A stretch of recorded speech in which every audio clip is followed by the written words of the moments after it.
उत्सव कथाएं चैनल में आपका हार्दिक स्वागत है। आज की प्रस्तुति कली हनुआणी अध्याय 12 निरंतरता भाग 10। संत बने हनुमान ने दीर्घा से कहा, जब आप वास्तव में इस सुलोचना के किरदार से अलग हो जाओगी तो इस पीड़ा से भी अलग हो जाओगी। तो आप इस पीड़ा से दूर नहीं भागोगी, बस आप इस पीड़ा से परे हो जाओगी। मैंने उसे आसक्ति और नकारात्मक आसक्ति के बीच अंतर समझाया। उसने उदास स्वर में कहा, मेरे मन की गहराइयों में मुझे विश्वास है कि मैं सुलोचना ही हूँ। यह पीड़ा ही मेरी वास्तविकता है। मैं इससे बच नहीं सकती। यह कठोर सत्य है। यह कोई सपना नहीं है। मुझे दीर्घा के बारे में कुछ भी स्मरण नहीं है। यदि मैं दीर्घा होती तो मुझे कुछ तो स्मरण होता। मैं जो स्वप्न देखती हूँ उसमें कई स्मरण रहते हैं।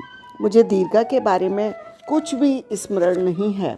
मैंने उसे समझाया, सपनों के सभी दृश्य स्मरण नहीं रहते। जागने से ठीक पहले ही के दृश्य ही स्मरण रहते हैं।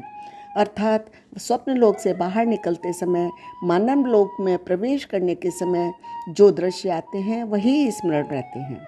स्वप्न लोक और मानव लोक की सीमा के पास जो दृश्य घटित हो रहे हैं वही स्मरण रहते हैं, और वह स्मृति की कड़ी भी अत्यंत कमज़ोर होती है।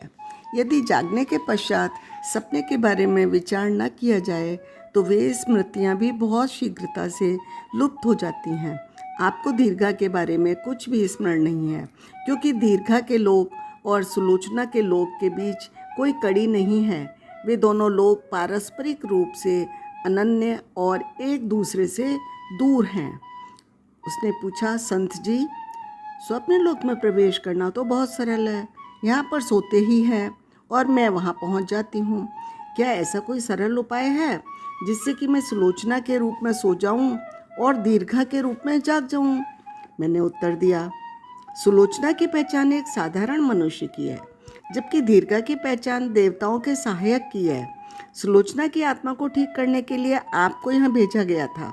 दीर्घा की सरल एवं न्यून पहचान में पुनः जाने के लिए आपको सुलोचना की पहचान से अलग होना पड़ेगा। आपको हर उस वस्तु में स्वयं को परे करना पड़ेगा जो सुलोचना से जुड़ी है। फिर इस तन का क्या होगा संत जी? क्या यह मर जाएगा? उसने पूछा। जैसा कि मैंने कहा, आपको हर उस वस्तु से अलग होना होगा जिसका संबंध सुलोचना से है। सुलोचना के बारे में चिंता सुलोचना से संबंधित है, उससे भी अलग होना होगा। मैंने उत्तर दिया, आपका यह वक्तव्य संवेदनशील है संत जी। आप एक संत होते हुए भी मुझे अपने वर्तमान किरदार के बारे में चिंता न करने की मंत्रणा कैसे दे सकते हैं? मैंने आपके किरदार के बारे में चिंता बंद करने के लिए नहीं कहा। सुलोचना जो चाहे उसे करने दो। उसकी चिंता करनी है करे, नहीं करनी है तो ना करे। आप सुलोचना नहीं हो, आप दीर्घा हो। उसने पुनः अपना भय प्रकट किया। परंतु मेरे परिवार का क्या होगा? मैं उन्हें नहीं छोड़ सकती। मैंने कठोरता से कहा, मैं आपको ज्ञानता के गड्ढे से बाहर निकालने में सहायता कर रहा हूँ, और आप हो कि बार बार नीचे गिर रही हो। यह आपका परिवार नहीं है, यह सुलोचना का परिवार है। स्वप्न लोक में आपके पिता यहाँ के पिता से भिन्न थे। आप उन्हें वहाँ छोड़कर यहाँ आ गई हो।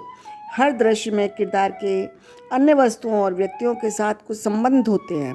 जब आत्मा एक दृश्य से दूसरे दृश्य में जाती है तो वे संबंध आत्मा के साथ नहीं जाते। आत्मा के साथ कुछ नहीं जाता। नए दृश्य में नए संबंध होते हैं जिनको आत्मा अपना मान लेती है।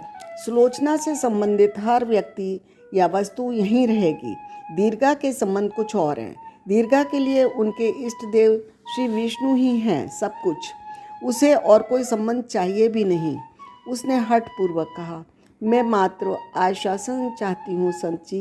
कृपया मुझे यह विश्वास करा दीजिए, मेरे अलग होने के पश्चात सुलोचना का किरदार मृत्यु को प्राप्त नहीं होगा। और कृपया मुझे ये विश्वास भी करा दीजिए, मेरे जाने के कारण मेरा वर्तमान परिवार शोक में नहीं डूबेगा। मैंने स्पष्टता से कहा, मैं ऐसा कोई आश्वासन नहीं दूंगा। एक ठहराव के पश्चात मैंने वे शब्द कहे जिनसे अंततः दीर्घा सुलोचना के किरदार से अलग हो गई। मैंने रहस्यमय स्वर में कहा, यह एक जाल है दीर्घा, आश्वासन हो या चिंता, दोनों आपको इस दृश्य और इस लोक से बांध कर रखते हैं। आपको दोनों से अलग होना होगा। सुलोचना का किरदार आश्वासन मांगता है तो मांगने दो। मेरे आश्वासन देने से मना करने पर सुलोचना का किरदार कोई प्रतिक्रिया करता है तो करने दो। बस आप सुलोचना की अनुकृति करना बंद कर दो। यदि आप सुलोचना के साथ प्रश्न उत्तर, चिंता, आश्वासन, भय, निर्भरता, सहानुभूति, उदासीनता आदि के चक्र में घूमती रहोगी तो अलग नहीं हो पाओगी। अपने जागृति विन्यास पर पुनः पकड़ पाने के लिए दीर्घा को जागृति की बस एक छोटी सी चिंगारी की आवश्यकता थी। उसने सुलोचना का किरदार छोड़ दिया। ठीक उसी क्षण सुलोचना की अपनी आत्मा